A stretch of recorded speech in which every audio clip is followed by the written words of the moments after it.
Harjumuste muutmine algab harjumusringi mõistmisest, mis koosneb 3 põhielemendist: päästik, rutiin ja tasu. Päästikud on need asjad, mis käivitavad meie halbu harjumusi. See võib olla stress, igavus või isegi konkreetne kellaaeg päevas.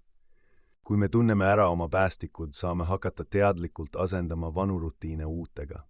Võtmeks on vanade harjumuste asendamine tervislikemate alternatiividega, mis pakuvad sarnast rahuldust. Meie aju loob tugevaid närviühendusi harjumuste kordamisel, mistõttu on vanade harjumuste muutmine alguses raske.